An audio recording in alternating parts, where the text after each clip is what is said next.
Most important question of exercise 7.2 last 5 questions, यानी कि 6 से लेकर के 10 तक क्वेश्चन है, मोस्ट इम्पोर्टेंट है। हम सबसे पहले 6 क्वेश्चन करते हैं। तो यहाँ पर हमने डायगोनल ड्रॉ, हमें यहाँ पर एक पैरेललोग्राम दे रखा है और इसके कोऑर्डिनेट दिए हैं। यहाँ पर हमने इसका डायगोनल AC और इसका डायगोनल BD हमने ड्रॉ कर लिया।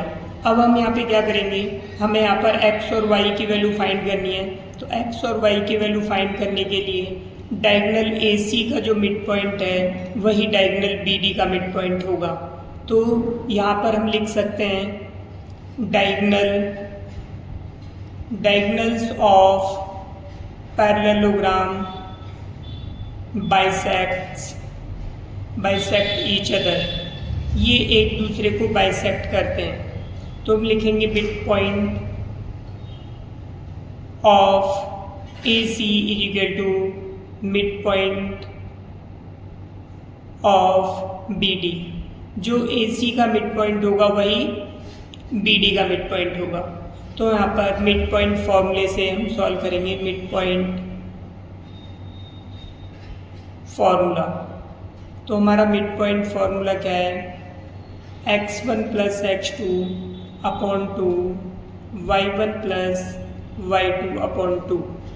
तो यहाँ पर हम सबसे पहले AC का मिड पॉइंट निकालते हैं, 1 प्लस x अपॉन 2, यानी कि x1 plus x2 upon 2, y1 plus y2 2 plus 6 upon 2। इसी तरह से अब मिड पॉइंट ऑफ BD के मिड पॉइंट निकालते हैं, 4 plus 3 upon 2, y plus 5 upon 2। इस तरह से ये हमारे इसके मिड पॉइंट आ गए। अब हम यहाँ पे क्या करते हैं, इनको कंपेयर करते हैं। तो एक स्टेप और लिख लेते हैं, या फिर 1 प्लस x अपॉन 2, ये हो जाएगा हमारा 8 upon 2, 7 upon 2 y plus 5 upon में 2। अब कंपेयरिंग बोथ साइड्स, अब हम दोनों साइड्स को कंपेयर करते हैं। तो ये x का कोऑर्डिनेट इस x के कोऑर्डिनेट के बराबर होगा, 1 plus x upon 2 equal to 7 upon 2। 2 से 2 कैंसिल कर सकते हैं, 1 प्लस x इक्वल टू 7, तो x equal to 7 minus 1 equal to 6 आ गया। इसी तरह से अब हम इसको कंपेयर करेंगे, 8 अपॉन 2, y का कोऑर्डिनेट बराबर y का coordinate 8 upon 2 equal to y plus 5 upon 2। 2 से 2 कैंसिल हो गया, 8 इक्वल टू y प्लस 5, तो y इक्वल टू हो जाएगा 8 माइनस 5, तो y इक्वल टू 3। तो हमारे पास में यहाँ पर जो कोऑर्डिनेट आ गए, यानी x और y की जो वैल्यू आ गई, x equal to 6 and y equal to 3। इस तरह 7th क्वेश्चन है हमारा, इसमें सर्कल दिया है और AB डायमीटर है, B का कोऑर्डिनेट दिया है और सेंटर का कोऑर्डिनेट दिया है, लेकिन हमें A का कोऑर्डिनेट नहीं दिया। तो हमने सपोज कर लिया कि A का कोऑर्डिनेट हमारा x1 y1 है। Let the coordinate of A x1 y1 suppose कर लिया हमने। यहाँ पर O क्या होगा, O सेंटर है तो इस डायमीटर ये है, तो इसका ये मिड पॉइंट होगा। Using mid point formula use करते हैं हम। तो ये होता है x बराबर x1 plus x2 upon 2, y बराबर y1 प्लस y2 अपॉन में 2। x की वैल्यू हमारे पास ये कहलाएगी x1 y1, ये हमारा x2 y2 होगा, ये xy की वैल्यू होगी, x की वैल्यू 2 हो गई, x1 की कोई वैल्यू है नहीं हमारे पास, x1 लिखेंगे तो x2 की वैल्यू 1, यहाँ पर 2। इसे सॉल्व करेंगे, x1 प्लस 1 इक्वल टू 2 2 या 4, x1 equal to 4 minus 1, x1 की वैल्यू 3 आ गई। इसी तरह से सॉल्व करेंगे, ये -3 y की वैल्यू हो गई, y1 नहीं मालूम है हमें, y2 की वैल्यू 4 है 2। इसको मल्टीप्लाई करेंगे, क्रॉस मल्टीप्लाई, तो -6, तो y1 इक्वल टू -6 माइनस 4 हो जाएगा, तो y1 इक्वल टू -10। तो हमारे पास 3 -10 ये इसका सेंटर आ गया। सॉरी ये ए का कोऑर्डिनेट आ गया इसका। अब ये हमारा 8th क्वेश्चन है। यहाँ पर हमें एक लाइन दे रखी है, इसका कोऑर्डिनेट ए का दे रखा है, बी का कोऑर्डिनेट दे रखा है, पी का कोऑर्डिनेट हमें फाइंड करना है और हमें यहाँ पर ये A P equal to 3/7 A B दिया है। तो यहाँ पर हम देखते हैं अगर ए बी को हम यहाँ इसके अपॉन में ले आते हैं तो A P upon A B का रेशो हमारा 3/7 हो जाएगा, लेकिन हमें जो रेशो चाहिए वो ए पी और पी बी का चाहिए, तभी हम इसमें सेक्शन फार्मूला यूज़ कर सकते हैं। तो पहले हम क्या करते हैं, इसको जो है ए पी और पी बी की फॉर्म में रेशो निकालते हैं। यहाँ से ए पी इक्वल टू हो जाएगा 3/7। हम ए बी को क्या लिख सकते हैं, ए बी को A P plus P B, A P plus P B लिख दिया। अब हम इस 7 को इधर मल्टीप्लाई करेंगे, 7 ए पी इक्वल टू 3 को इससे मल्टीप्लाई करेंगे 3 A P plus 3 P B. ये ए पी 7 ए पी, ये 3 ए पी, इसको इधर ट्रांसफ़र करेंगे तो माइनस हो जाएगा 4 A P equal to 3 P B आ गया। ए पी इस पी बी को अपॉन में ले आते हैं और यहाँ बचा 3 और इस 4 को अपॉन में ले आते हैं, तो हमारे पास A P ratio P B equal to 3/4 आ गया। अब हम यहाँ पर सेक्शन फार्मूला यूज़ कर सकते हैं। तो अब से सेक्शन फार्मूला हमारा होता है x equal to m1 x2 plus m2 x1 upon में m1 plus m2, y equal to m1 y2 plus m2 y1 upon m1 plus m2। तो हम यहाँ पर ये हमारा हो जाएगा 3/4 आ गया हमारा।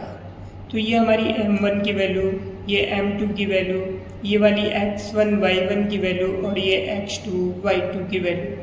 अब यहाँ पे पुट करेंगे तो m1 की वैल्यू हमारे पास यहाँ पर कितनी है, ये हमारा m1 m2 हो गया रेशो, ये x2 y2 की वैल्यू होगी, ये x1 y1 की वैल्यू होगी। तो हम यहाँ पर m1 की वैल्यू पुट करेंगे 3, x2 की वैल्यू है 2 प्लस m2 की वैल्यू पुट करेंगे 4 और x1 की वैल्यू हमारे पास में -2 अपॉन में 3 प्लस 4 m1 प्लस m2। अब इक्वल टू m1 की वैल्यू 3 ये होगी हमारी, y1 की वैल्यू हमारे पास -2 है प्लस m2 की वैल्यू 4, y1 की वैल्यू हमारे पास -2 है। तो इस तरह से ये आया हमारे पास 3 प्लस 4 m1 प्लस m2 की वैल्यू डाल दी हमने। अब इसे हम सॉल्व करेंगे तो हमारे पास हो जाएगा 3 2 जा 6 -8 अपॉन में 7। इसको सॉल्व करेंगे -6 -8 अपॉन में 7। तो इस तरह से हमारे पास -2/7 आ जाएगा और ये आ जाएगा हमारे पास -14 अपॉन में 7। तो हमारा इससे इसे डिवाइड कर देंगे, -2 आ गया। तो हमारे जो कोऑर्डिनेट आएगा पी का कोऑर्डिनेट -2/7 एंड -2, इट्स आंसर। ये हमारा आंसर हो गया। यहाँ पर हमारी थोड़ी मिस्टेक हुई है क्योंकि हमारा जो y2 का कोऑर्डिनेट है वो -4 है, तो ये हो जाएगा हमारे पास -12 होगा, तो ये -20 आ जाएगा। तो ये हमारे पास में जो कोऑर्डिनेट आ जाएगा -20/7। इस तरह से हमारा आंसर हो गया। ये हमारा 9th क्वेश्चन है। इसमें क्वेश्चन में ए बी एक लाइन है, ए का कोऑर्डिनेट -2 2 दिया है, इसका कोऑर्डिनेट 2 8 दिया है। हम इसको हमें 4 इक्वल पार्ट में डिवाइड करना है, तो हमने पहले यहाँ पर एक पॉइंट ले लिया, इसको हमने 2 पार्ट्स में डिवाइड हो गया। अब उसके बाद इक्वल पार्ट्स करने 4, तो फिर इसका मिड पॉइंट ये ले लिया और इसका मिड पॉइंट ये ई ले लिया। इस तरह से हमारा ये 4 पार्ट में डिवाइड हो गया। हम सबसे पहले यहाँ कोऑर्डिनेट ऑफ डी निकालेंगे, यूज़ करेंगे मिड पॉइंट फार्मूला।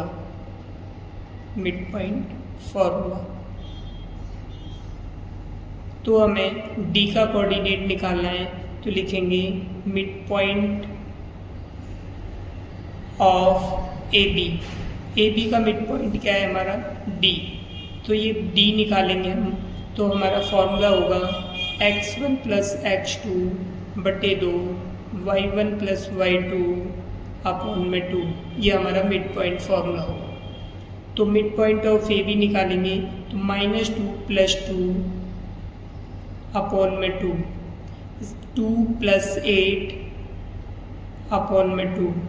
तो इस तरह से हमारा जो डी का कोऑर्डिनेट आएगा ये हो जाएगा 0 और इसे सॉल्व करेंगे 8 और 2 10 यानी 5, ये आ गया हमारा डी। अब हम निकालेंगे मिड पॉइंट ऑफ एडी का मिड पॉइंट निकालते हैं जो है सी, तो सी = तो यहाँ पर हम इसका कोऑर्डिनेट लिख देते हैं 0 5।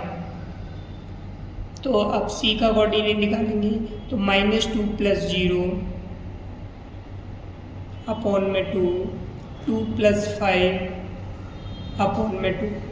इसे सॉल्व करेंगे तो ये आएगा -2 और 0 ऐड करेंगे -2 अपॉन में 2 -1, ये हमारा 7/2। ए का आंसर ये आया। अब हमें निकालना है ई का पॉइंट, तो अब हम ई का डी का मिड पॉइंट निकालते हैं जो है ई, तो लिखेंगे मिड पॉइंट ऑफ BD = क्या है हमारा ई, तो इसे निकालेंगे हम तो हमारा हो जाएगा यहाँ पर 0 + 2 अपॉन में 2। इसी तरह से अब इसे निकालेंगे 5 + 8 अपॉन में 2, तो 5 + 8 अपॉन में 2। इसे सॉल्व करेंगे तो हो जाएगा 2/2 1 और ये 13/2। तो इस तरह से हमारा ये इसका तीनों आंसर आ गए, तीनों पॉइंट आ गए इसके। तो ये 4 इक्वल पार्ट्स में डिवाइड हो गया। अब हमारा ये 10th क्वेश्चन है। 10th क्वेश्चन में हमें एक रोम्बस दे रखा है समचतुर्भुज और इसके हमें कोऑर्डिनेट दे रखे हैं। हमें इसका एरिया फाइंड करना है। एरिया फाइंड करने के लिए हम यहाँ पर डायगोनल AC निकाल लेते हैं और डायगोनल BD निकाल लेते हैं, क्योंकि एरिया ऑफ रोम्बस इसका एक फॉर्मूला होता है 1/2 D1 × D2। तो ये वाला हम फॉर्मूला यूज़ करेंगे, इससे हम इसका एरिया निकाल सकते हैं। तो इसके लिए हमें डायगोनल D1 चाहिए और डायगोनल D2, यानी कि हम पहले डायगोनल AC की डिस्टेंस निकाल लेते हैं। डिस्टेंस फार्मूला, हम यहाँ पे डिस्टेंस फार्मूला यूज़ करते हैं। तो AC बराबर हमारा हो जाएगा D बराबर डिस्टेंस AC बराबर √x2 - x1 का whole square plus y2 - y1 का होल स्क्वायर। ये डिस्टेंस फार्मूला यूज़ करते हैं। तो AC निकालने के लिए हमें इसके कोऑर्डिनेट पुट करेंगे, तो ये हो जाएगा -4 - 3 का स्क्वायर। इसे हमने x1 मान लिया, इसे y1 और इसे x2 और y2 सपोज कर लिया। तो ये हो जाएगा हमारा -1 - 3 का होल स्क्वायर प्लस इसी तरह से 4 - 0 का होल स्क्वायर, तो हो जाएगा -3 और ये -4 का स्क्वायर प्लस -4 का स्क्वायर। इसे सॉल्व करेंगे तो 16 + 16, तो हमारे पास आ जाएगा √32। इसको हम अंडर से निकालेंगे तो 4 × 4 = 16, 2 × 32, 4√2 यूनिट्स, ये इसकी वैल्यू आ गई। अब हम डायगोनल BD निकालेंगे, तो डायगोनल D बराबर डिस्टेंस बराबर BD, तो BD निकालते हैं। BD में भी डिस्टेंस फार्मूला यूज़ करेंगे, तो हमारे पास कोऑर्डिनेट है ये, तो -2 - 4 का स्क्वायर प्लस -1 - 5 का स्क्वायर। इसे सॉल्व कर लेंगे तो जाएगा -6 का स्क्वायर प्लस -6 का स्क्वायर। तो यहाँ पे हो गया हमारा 36 + 36, तो हो जाएगा √72। इसको हम लिख सकते हैं 6√2 यूनिट्स। तो इस तरह से हमारा ये आ गया। अब एरिया निकालेंगे, एरिया ऑफ रोम्बस ABCD। तो हमारा फॉर्मूला होगा एरिया का 1/2 D1 इंटू D2 हम पहले लिख चुके हैं।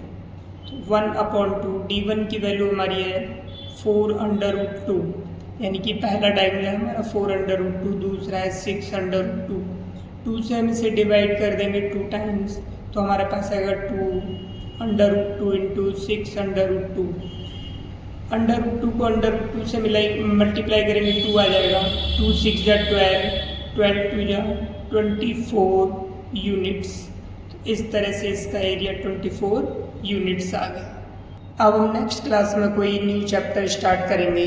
अगर ये तुम्हें क्वेश्चन समझ आए हों तो वीडियो को शेयर, लाइक और सब्सक्राइब जरूर करें।